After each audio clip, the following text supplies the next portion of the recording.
दरअसल एक सन की आशिक होता है जो अपने प्यार को पाने के लिए किस हद तक जा गिरता है। आप इस वीडियो के माध्यम से जरूर जानें। दोस्तों, ये सच्ची घटना है। उत्तर प्रदेश के एक जिला है गाजीपुर। उसे गाजीपुर में एक 16 साल का लड़का होता है जिसका नाम आशीष होता है।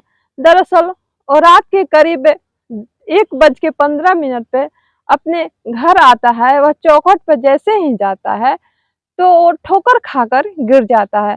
गिरता है तो जैसे ही टॉर्च जलाता है तो देखता है कि उसका भाई चौखट पे गिरा है और चारपाई पे उसकी माँ गिरी है और चारपाई के नीचे उसके पिता गिरा हुआ है और ये तीनों मृत हालत में है। उन्हें कोई हत्या कर दिया है।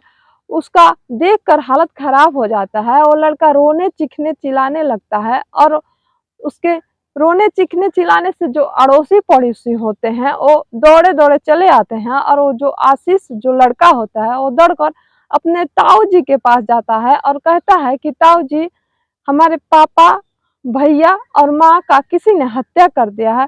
उसके ताऊ जी भी वहां से दौड़े आते हैं। उसके घर में ज्यादा भीड़ लग जाते हैं। उसके अड़ोसी पड़ोसी जितना भी थे सब उसके घर में आ जाते हैं और उसी बीच किसी ने पुलिस को फोन कर दिया और ठीक मौके पर 2 बजे पुलिस वहां पहुंच जाती है। पुलिस उस तीनों लाश को कब्जे में लेती है और पोस्टमार्टम के लिए भेज देती है और फिर किसी किसी से पूछताछ करती है, लेकिन कोई भी ये नहीं बता पाता है कि किसने हत्या किया होगा, कौन हत्या किया होगा।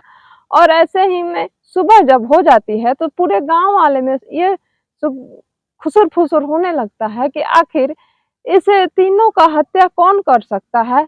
इसी में पुलिस आती है अपनी भारी संख्या के साथ, अपने भारी पुलिस बल के साथ और जितना भी अड़ोस पड़ोस होते हैं उन सभी से पूछताछ करती है कि आखिर बताइए कि आप लोग को शक किस पर होगा। इसी बीच उसके जो ताऊ जी होते हैं, पुलिस उससे भी पूछताछ करती है और गांव वाले उसे मारते पीटते हैं कि हो ना हो इसी ने कत्ल किया है, लेकिन वो रोता है, गिड़गिड़ाता है कि साहब मैंने ऐसा कुछ नहीं किया है। फिर उसे पुलिस वाले बचा लेते हैं कि बिना कुछ जानकारी के कोई ऐसे ही नहीं मार सकता है। लड़के से जो 16 साल का आशीष होता है उससे भी पूछा जाता है। जब उससे कुछ भी पुलिस वाले पूछते हैं तो रोते रोते बेहोश हो जाता है, बोलने के काबिल ही नहीं रहता है। कोई गांव वाले कहते हैं कि अगर ये लड़का वहां मौके पर होता तो शायद इस लड़के का भी कत्ल हो जाता। जिस दिन वो अपने माँ पापा भैया का दाह संस्कार कर रहा होता है, दाह संस्कार करने के बाद फिर पुलिस आती है और पूछती है कि बताओ तुम्हें किस पे शक है, लेकिन वो लड़का कुछ बता नहीं पाता है। वह रोते रोते फिर बेहोश हो जाता है। जब भी उससे कुछ भी पूछा जाता है तो वह रोते रोते बेहोश हो जाता था और कुछ बता नहीं पाता था। फिर गांव वाले ही कुछ लोगों का नाम दर्ज कर लेते हैं, 4-5 लोग का नाम दर्ज कर लेते हैं, जिसमें उन लोगों का कुछ भी हाथ नहीं होता है, लेकिन फिर भी एक अंदाज पे उन लोगों को पकड़ा जाता है, गिरफ्तार किया जाता है। फिर भी पुलिस वालों को पूछताछ जारी ही था। फिर उस पुलिस वाले ने उस बच्चे से अच्छे तरीके से बोले कि आखिर बताओ बेटा, तुम उस दिन कहाँ थे और तुम्हारे मम्मी पापा घर में थे तो तुम उस दिन कहाँ थे। तो लड़का कहता है कि साहब, हम और मम्मी और पापा और भैया हम लोग चारों लोग एक शादी समारोह था, उसमें ऑर्केस्ट्रा था, उसी ऑर्केस्ट्रा में हम लोग गए थे और जब हम लोग ऑर्केस्ट्रा देखने गए तो तकरीबन हम लोग 8 बजे गए और हम लोग 11 बजे वहां से वापस चले आए। लेकिन वो लड़का थोड़ा चुलबुला होता है और वो लड़का फिर से वहां से निकल जाता है चुपके से, उसके माँ बाप के चुपके से निकल जाता है और फिर उसे ऑर्केस्ट्रा में चला जाता है। तो उस ऑर्केस्ट्रा वाले के यहाँ उस शादी समारोह के जिस घर में शादी हुआ होता है उस घर में जाया जाता है और पूछा जाता है कि क्या उस शादी में वीडियो रिकॉर्डिंग हुआ है। तो वो लोग बोलते हैं कि हाँ।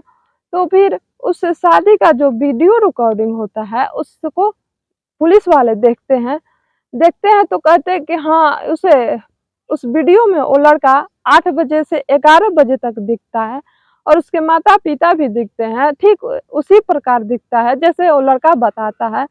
लेकिन एक बार जब वीडियो देखे फिर दोबारा उस वीडियो को देखा जाता है। जब दोबारा वीडियो देखते हैं तो जो बड़े-बड़े अधिकारी थे उस अधिकारी ने एक एक सीन पे रुकवाते हैं और बोलते हैं कि अच्छा ये बताओ बेटा, तुमने जो ये कपड़ा पहना था, जो पहले पहना हुआ था, उस कपड़े को दूसरी बार आए तो उसे बदल कर क्यों चले आए? तो वो लड़का कहता है कि साहब, जब मैं पहली बार कपड़ा पहन के, वो थोड़ा-सा भारी-भरकम, थोड़ा हैवी था, तो मैंने सोचा कि क्यों ना अब की बार हल्का कपड़ा पहन लूँ, तो मैंने उसे चेंज कर लिया और फिर मैं इस ऑर्केस्ट्रा को देखने आ गया।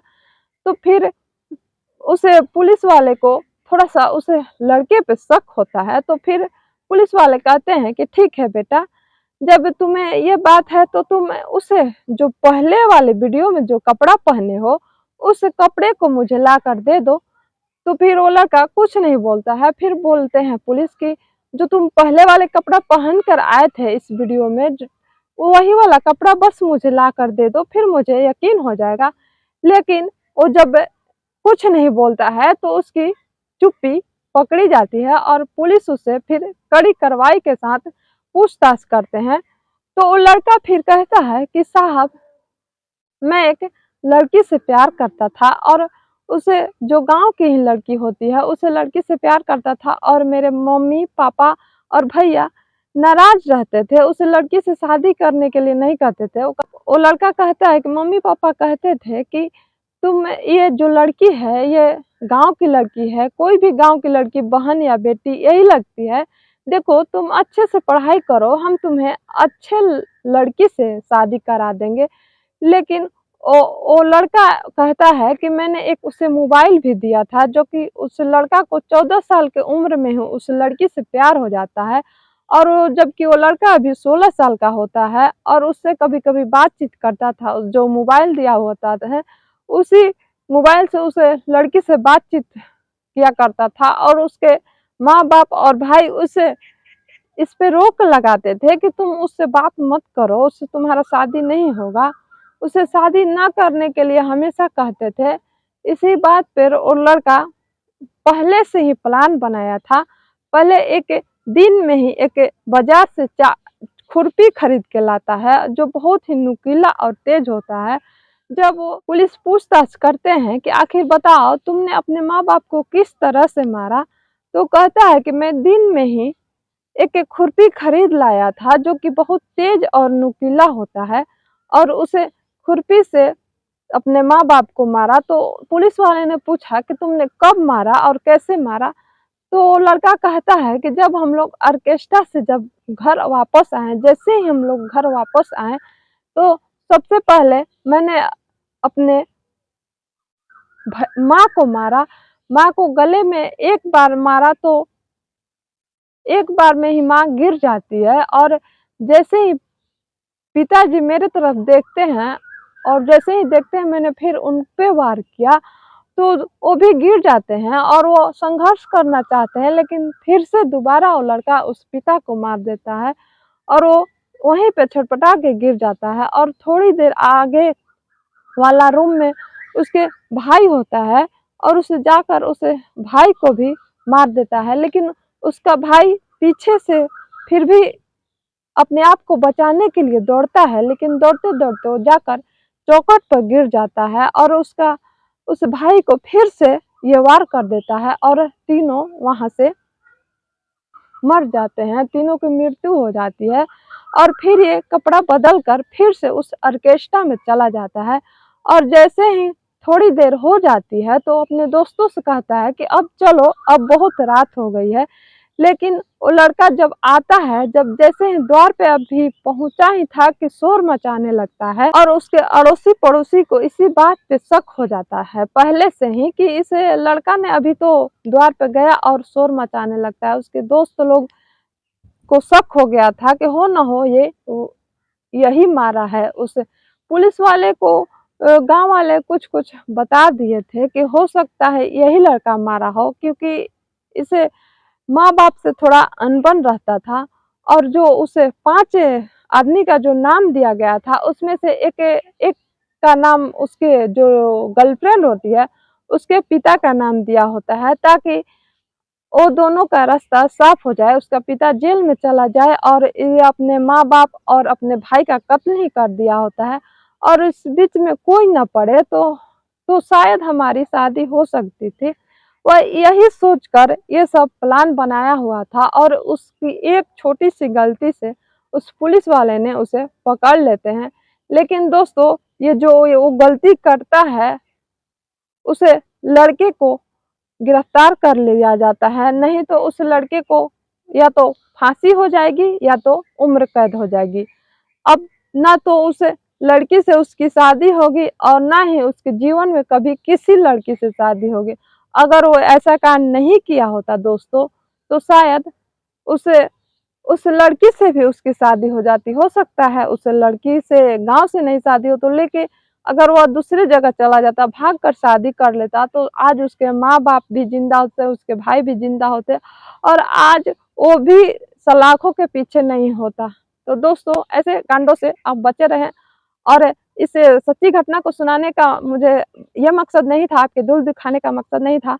आपको सचेत करने का था, आपको सावधान करने का था कि रिश्ता कोई भी हो, आजकल के रिश्ते में विश्वास करना बहुत ही मुश्किल हो गया है कि किस रिश्ते में कौन क्या कर दे, कोई नहीं बता सकता है। दोस्तों, सतर्क रहें, सावधान रहें और स्वस्थ रहें।